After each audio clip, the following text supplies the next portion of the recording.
আসসালামু আলাইকুম। এক্সপ্লয়েটি থেকে আমি একটা পজ সফটওয়্যার নিয়ে এসেছি। পজ সফটওয়্যারটা মূলত মাছের দোকান যেগুলো আছে সেটার জন্য সেইভাবে আমাদের ডিজাইন এবং ডেভেলপ করা। এখন মাছের শপে বা মাছের যে দোকানগুলো, এই দোকানে কেন আমাদের পজ সফটওয়্যারটি ব্যবহার করবেন সেটা যদি বলি, মাছের দোকানে একটি ব্যস্ত ব্যবসা, যে ব্যবসাটা প্রতিনিয়ত কাস্টমার আসে তাজা মাছ কেনার জন্য, আবার তারা দ্রুত কিনেও নিয়ে চলে যায়। এখন এখানে বিভিন্ন সাইজ, ওজন, দাম এবং ভিন্ন প্রজাতির মাছ আছে। যেরকম আমরা যদি কিছু মাছের জাত বলি, ইলিশ থাকে, রুই, কাতলা, পাঙ্গাস, তেলাপিয়া ইত্যাদি থাকতে পারে। ম্যানুয়ালি হিসাব রাখা অনেক সময় কষ্টসাধ্য এবং কঠিন, যা এর সমাধান হচ্ছে এই আমাদের মাছের ফিশ শপ পজ সফটওয়্যার। এটি আপনার ব্যবসাকে আরো দ্রুত এবং সহজ এবং প্রফেশনাল করে তুলবে। এখন এখানে কিছু যে বিষয়গুলো হচ্ছে সুবিধা আমাদের এই পজ সফটওয়্যারটাই, সেটা হচ্ছে ওজন ভিত্তিক অর্ডার এবং বিলিং করা। যে ওজন ভিত্তিক সেইভাবে সেইভাবে বিল করবে। ধরেন কেজি, গ্রাম বা মাছের ওজন মাপার জন্য স্বয়ংক্রিয়ভাবে দাম ক্যালকুলেট করা যাবে এবং সেটা সঙ্গে সঙ্গে ইনভয়েস আকারে প্রিন্টও হয়ে যাবে। বিভিন্ন মাছের প্রজাতি যেভাবে ম্যানেজ করা যায় সেভাবে ধরেন রুই, কাতলা, ইলিশ বা পাঙ্গাস এসব মাছ ক্যাটাগরিতে দাম আপডেট করে সেই মুহূর্তে রাখা যাবে। স্টক কন্ট্রোল, কোন মাছ কত কেজি, কত বিক্রয় হয় আর কত স্টক বাকি আছে তার সবকিছুর হিসাব জানা যায়। এবং এখানে আমরা ডিসকাউন্ট এবং অফারও দিতে পারি। যেরকম অনেক সময় হয় কি, কাস্টমার যে গ্রুপ থাকে, গ্রুপে আমরা অফার দিতে পারি, আবার ডিসকাউন্টও দিতে পারি। এটাও এখান থেকে ম্যানেজ করা যাবে। আবার সেলস রিপোর্টটা এখানে থাকবে, সেটা প্রতিদিন, সাপ্তাহিক, মাসিক কাস্টম ডেট হিসেবে আপনি দেখতে পারবেন এবং সেই রিপোর্টটা জেনারেট করতে পারবেন, প্রিন্ট করতে পারবেন। যেহেতু আমাদের এটা মাল্টি ব্রাঞ্চ সাপোর্ট করে, সেহেতু একাধিক মাছের দোকান আপনার আপনার 5টা জায়গায় দোকান আছে। এই দোকানগুলো ম্যানেজ করার জন্য এক পজ দিয়ে 5টা ব্রাঞ্চ আপনি ম্যানেজ করতে পারবেন। এটা নিয়ে কোনো সমস্যা নাই। এখন আমরা যে মাছের সুবিধা বা যে দিকগুলা মাছের শপের জন্য যে পজ সফটওয়্যারটার বিষয়ে বললাম, সেটা যদি আমাদের মডিউল ওয়াইজ আমরা বলতে থাকি, সেটা ড্যাশবোর্ড। আপনারা দেখতে পাচ্ছেন আমাদের total sale, net, invoice due, total sale return, total purchase due এবং পার্সেস রিটার্ন গুলো দেখতে পাচ্ছেন এবং এক্সপেন্স গুলো আছে এবং কিছু ফিনান্সিয়াল চার্ট আকারে এখানে দেওয়া আছে, যেগুলো গ্রাফ আকারে। এগুলা এখান থেকে দেখে ম্যানেজ দেখতে পারবেন আর কি, কত টাকার সেল হলো, আপ হলো কি ডাউন হলো, কালকের থেকে আজকে বিক্রয় বেশি বা কম, এটা এই গ্রাফেই বোঝা যাবে। আমরা ইউজার ম্যানেজমেন্ট মডিউলে যদি যাই, তাহলে ইউজার গুলো, যত সব ইউজার থাকবে সবগুলো এখানে শো করবে এবং এখান থেকে ম্যানেজ করা যাবে। এখন প্রত্যেকটা ইউজারের একটা রোল থাকবে, কারণ এখানে ধরেন একটা দোকানে 10 জন আছে, 10 জন কি একই সেম অ্যাক্সেস ইউজ করবে? অবশ্যই না।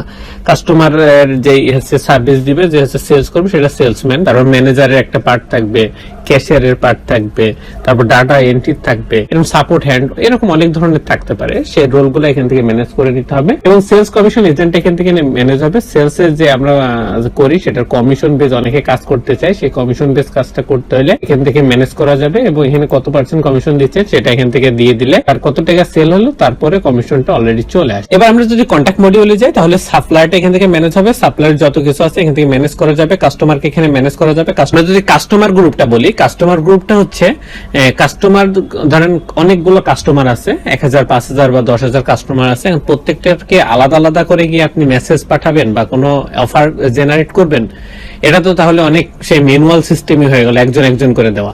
এখন একটা কাস্টমার গ্রুপ করবেন, সেই গ্রুপে আপনি 1000, 5000, 10000 কাস্টমার থাকতে পারে। সেই গ্রুপের আন্ডারে একটা অফার অ্যাসাইন করবেন, 1 মিনিট লাগবে। অফার দিলে পারে ওই 5000 কাস্টমার একবারে ওই অফারটা যে কেউ এনজয় করতে পারবে। তারপর ইম্পোর্ট কন্ট্যাক্ট বাল্ক আকারে আপলোড করা, যে আমাদের একটা এক্সেল শিট আছে, এক্সেল শিটটা ডাউনলোড করবো, সেখানে ইনস্ট্রাকশন আছে, ইনস্ট্রাকশন গুলো ফলো করবো, ইনস্ট্রাকশন ফলো করে এই এক্সেলটা ফিল আপ করবো এবং ডাটাগুলো এন্ট্রি করবো, করে তারপরে আমরা এখান থেকে ইম্পোর্ট আপডেট করবো। আপডেট করলে পারে বা আপলোড করলে পারে, দেখবেন যে পুরো ডাটাও আপলোড হয়ে গেছে। তাহলে বাল্ক আকারে অনেকগুলো ডাটা আপলোড করাকে ইম্পোর্ট কন্ট্যাক্ট এখানে কাজ করবে। এবার যদি প্রোডাক্ট মডিউলে যাই, লিস্ট প্রোডাক্ট থেকে প্রোডাক্টের লিস্ট আকারে শো করবে এবং অ্যাড প্রোডাক্ট থেকে প্রোডাক্টগুলো অ্যাড হবে, আমরা অ্যাড করতে পারবো। এবং প্রাইস যদি আপডেট করতে চাই, সেক্ষেত্রে ডাউনলোড এক্সেল আছে, এটা ক্লিক করবো, সব যত প্রোডাক্ট আছে ডাউনলোড হয়ে যাবে এক্সেলে। এন্ড এক্সেলে ডাউনলোড হওয়ার পরে যে প্রোডাক্টগুলো আপনার প্রাইসগুলো আপডেট হবে, সে প্রাইসগুলো ওখান থেকে চেঞ্জ করব আমরা এক্সেল চেঞ্জ করে এখানে আপডেট প্রাইস থেকে আবার ওই এক্সেলটা আপলোড করব। আপলোড করার পরে আপলোড করার পরে দেখতে পারবো যে সব আপডেট হয়ে গেছে। তারপর প্রিন্ট লেভেল যেটা হচ্ছে আমরা বারকোডটা এখান থেকে ম্যানেজ করতে পারবো, বারকোড প্রিন্ট করতে পারবো এখান থেকে। তারপর হচ্ছে ভেরিয়েশনটা এখান থেকে ম্যানেজ করব। তারপর ইম্পোর্ট প্রোডাক্ট এখান থেকে প্রোডাক্টগুলো ইম্পোর্ট করতে পারবো বাল্ক আকারে, এখানে ইনস্ট্রাকশন দেওয়া আছে এটা ফলো করব। বা তারপরে হচ্ছে ইম্পোর্ট ওপেনিং স্টকটা এখান থেকে বাল্ক আকারে আপলোড করতে পারবো, এক্সেল ফাইলটা ডাউনলোড করে ইনস্ট্রাকশন ফলো করে ডাটাগুলো আপডেট করব। আপডেট করার পরে আপলোড করলে পারে হয়ে যাবে। তারপরে সেলস প্রাইস গ্রুপ, সেল প্রাইজের আমরা একটা গ্রুপ করে দিতে পারি, এখান থেকে ম্যানেজ করতে পারবো। ইউনিটসটা এখান থেকে আমরা ম্যানেজ করব, ক্যাটাগরি এবং সাব ক্যাটাগরি এখান থেকে ম্যানেজ করব, ব্র্যান্ডটা এখান থেকে ম্যানেজ করব এবং ওয়ারেন্টিসটা এখান থেকে ম্যানেজ করতে পারবো। এবার যদি আমরা পারচেসে যাই, পারচেস মডিউলে অ্যাড পারচেস থেকে পারচেসগুলো অ্যাড করবে এবং লিস্ট পারচেসে পারচেসগুলো শো হবে এবং লিস্ট পারচেস থেকে যে পারচেসগুলো আমরা রিটার্ন করব, রিটার্ন করার পরে সেই পারচেসগুলো লিস্ট রিটার্ন পারচেস রিটার্নে চলে আসবে, শো করবে লিস্ট আকারে। এন্ড যদি আমরা সেলস মডিউলে যাই, সেলস মডিউলে হচ্ছে অল সেলগুলো এখানে শো হবে এবং অ্যাড সেল থেকে সেলগুলো আমরা অ্যাড করতে পারবো, যত সেল আছে এখানে অ্যাড করতে পারবো। সেটা যদি তারপর আমরা যদি পজে যাই তাহলে পজ থেকে সেল করবো এবং লিস্ট পজে সেগুলো শো হবে। ড্রাফট থেকে অ্যাড ড্রাফট থেকে ড্রাফটটা অ্যাড করব, লিস্ট ড্রাফটে শো হবে। অ্যাড কোটেশন থেকে কোটেশন গুলো অ্যাড করব এবং লিস্ট কোটেশনে সেগুলো শো হবে। এবং লিস্ট সেলস থেকে যে প্রোডাক্টগুলো সেল মানে রিটার্ন হবে, এই সেল রিটার্ন থেকে রিটার্ন করব, সেগুলো লিস্ট সেল রিটার্ন এসে শো হবে। তারপর শিপমেন্ট গুলো এখানে শো হবে এবং ম্যানেজ করব এবং ডিসকাউন্ট এখান থেকে ম্যানেজ করা যাবে। ইম্পোর্ট সেল, এখানে বাল্ক আকারে অনেকগুলা সেল একবারে আপলোড করতে পারবো এক্সেলে। এখন যেহেতু আমাদের একটা মাল্টি ব্রাঞ্চ সাপোর্ট করার কারণে স্টক ট্রান্সফার করতে হতে পারে। যেহেতু আপনার 10টা ব্রাঞ্চ আছে, ধরেন 10টা ব্রাঞ্চ থাকলে পারে বা 5টা ব্রাঞ্চ থাকলে এক ব্রাঞ্চ থেকে আরেক ব্রাঞ্চে প্রোডাক্ট পাঠাইতে হতে পারে। সেই পাঠানোর জন্য আমরা এই স্টক ট্রান্সফারটা রাখছি। এটা অ্যাড স্টক ট্রান্সফারটা স্টক যে অ্যাড হবে এবং লিস্ট স্টক ট্রান্সফারটা লিস্টে যেগুলো অ্যাড করতেছি সেগুলো লিস্টে শো হবে। তারপরে প্রোডাক্ট আপনার যদি একটা শপ থাকে সেখানে অ্যাডজাস্ট করতে হয়, অনেক সময় অ্যাডজাস্ট করার প্রয়োজন হয়, সেক্ষেত্রে আপনি এটা ইউজ করতে পারবেন। অ্যাড স্টক অ্যাডজাস্টমেন্ট থেকে অ্যাড করতে পারবেন এবং লিস্ট স্টক অ্যাডজাস্টমেন্টে সেগুলো লিস্ট আকারে শো হবে। এবার যদি আমরা এক্সপেন্সে যাই, এক্সপেন্স আমাদের যেরকম শপ আছে, শপে যারা লাভ আছে সেরকম ক্ষতিও থাকবে এবং এখানে আমরা যেহেতু দোকান দিয়েছি এটার একটা এক্সপেন্স সবকিছু থাকেই থাকবে। যেহেতু আমরা অ্যাড এক্সপেন্স থেকে এক্সপেন্স গুলো অ্যাড করবো লিস্ট এক্সপেন্সে, সেই এক্সপেন্স গুলো লিস্ট আকারে শো হবে এবং এক্সপেন্স ক্যাটাগরিগুলো এক্সপেন্স আকারে শো হবে। আমরা এখানে ক্যাটাগরিগুলো শো হবে এবং ক্যাটাগরি অ্যাড করতে পারবো, এখানে ম্যানেজ করবে এক কথায়। তারপর রিপোর্ট, আমরা যেরকম এখানে প্রো সফটওয়্যারটা কাজ করতেছি, সফটওয়্যারের যত কাজ হচ্ছে সবগুলো এখানে রিপোর্ট আকারে জেনারেট হবে। আমরা সেই রিপোর্টগুলো জেনারেট করতে পারবো কাস্টম ডেট, মানে যে কোনো ডেট থেকে ডেট আমরা করতে পারবো, একদিন, এক মাস, এক সপ্তাহ এরকমই না। আমি ধরেন আজকে থেকে কালকে এই 2 দিনের রিপোর্টও দেখতে পারি। এন্ড এটা দেখার জন্য ওখানে কাস্টম ডেট আছে, ডেটটা সিলেক্ট করে দিব। আর হচ্ছে এটা আমি রিপোর্টগুলো যেটা জেনারেট করতে পারবো, এখানে যতগুলো রিপোর্ট আছে সবগুলাই আমি প্রিন্ট করতে পারবো, সবগুলাই আমি হচ্ছে ডাউনলোড করতে পারবো এক্সেল বা পিডিএফ। আবার আমরা এখান থেকে দেখেও চলে যেতে পারবো, সেটা আমার যখন যেটা নিড সেটা দিয়ে আমি কাজ সারবো। যদি আমরা বলি কি কি পাচ্ছি আমরা রিপোর্টে, সেটা হচ্ছে প্রফিট এবং লস রিপোর্টটা পাচ্ছি, পারচেজ এন্ড সেল রিপোর্টটা এখান থেকে পাচ্ছি, ট্যাক্স রিপোর্টটা এখান থেকে পাচ্ছি, এটা প্রিন্ট করতে পারবো এবং ডাউনলোড করতে পারবো।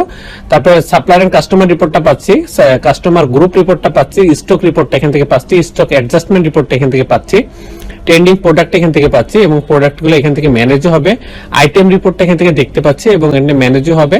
তারপর প্রোডাক্ট পারচেস রিপোর্টটা এখানে দেখতে পারবো এবং প্রিন্ট করতে পারবো, ডাউনলোড করতে পারবো। প্রোডাক্ট সেল রিপোর্টটা এখানে দেখতে পারবো, প্রিন্ট করতে পারবো এবং ডাউনলোড করতে পারবো।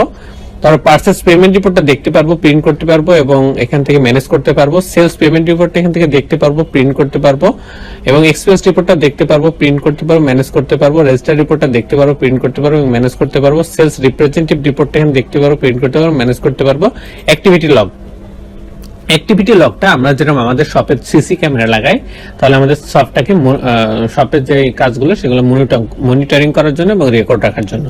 সেম ভাবে এই যে পজ সফটওয়্যারটা পুরোটা এখান থেকে মনিটরিং হবে এবং এখানে রেকর্ড গুলো থেকে যাবে। এই পজ সফটওয়্যারের সিসি ক্যামেরা অ্যাক্টিভিটি লগ, কখন কে কোন ইউজার লগ ইন করতেছে, কে কোনটা সেল করতেছে, কোনটা প্রোডাক্ট অ্যাড করতেছে, রিপোর্ট আপনার এগুলা রিপোর্টগুলো করতেছে, এক্সপেন্স অ্যাড করতেছে, এগুলো এখানে সব থেকে যাবে, এটা দেখে নিতে পারবেন।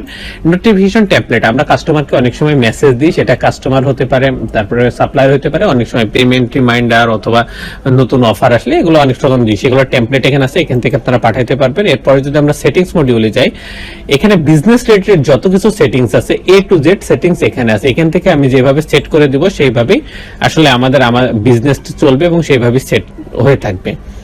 এটা হচ্ছে বিজনেস সেটিংস। তারপর বিজনেস লোকেশন, এটা হচ্ছে মাল্টি লোকেশন ব্রাঞ্চ সাপোর্ট করবে, সেহেতু এখান থেকে ব্রাঞ্চ গুলো ম্যানেজ করবো আর কি।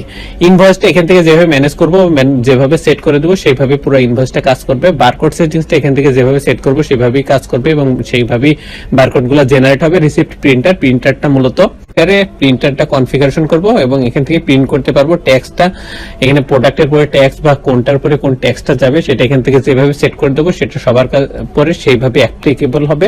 সাবস্ক্রিপশনটা এক্সপ্লয়েটি থেকে দিবে। এক্সপ্লয়েটির সাথে আপনি যোগাযোগ করার জন্য এক্সপ্লয়েটির আপনি ইউটিউব চ্যানেল আছে, ওয়েবসাইট আছে, আমরা স্ক্রিনে দেওয়া নাম্বারও আপনারা যোগাযোগ করতে পারেন এবং ভিডিওর ডেসক্রিপশনও তাদের ইনফরমেশন পেয়ে যাবেন, সেখান থেকে যোগাযোগ করে নিতে পারেন। আমরা দিলাম আমাদের সফটওয়্যারটার পুরোটা ওভারভিউ। এই ওভারভিউ ছাড়াও আপনি যেটা প্রত্যেকটা মডিউল আলাদা ডিটেলস দেখতে চান এবং অপারেশন করে দেখতে চান, সেক্ষেত্রে আমাদের ইউটিউব চ্যানেল আছে। ইউটিউব চ্যানেলে পুরোটারই আমরা সুন্দর করে প্রত্যেকটা মডিউল আলাদা আলাদা করে ভিডিও বানানো আছে, আপনারা দেখে নিতে পারেন। চ্যানেলটা দেখতে পাচ্ছেন, ইউটিউব চ্যানেলের লোগো সহ সব ইউটিউব চ্যানেলটা আমাদের এখানে আছে। এখন প্লে লিস্টে যদি যেয়ে থাকেন তাহলে প্রথমেই দেখতে পারবেন এখানে একটা প্লে লিস্টে আপলোড করা আছে, 12টা ভিডিও আছে। এই ভিডিওটা দেখলে আপনি পুরো ক্লিয়ার হয়ে যাবেন এবং পুরো অপারেশন এখানে করা আছে।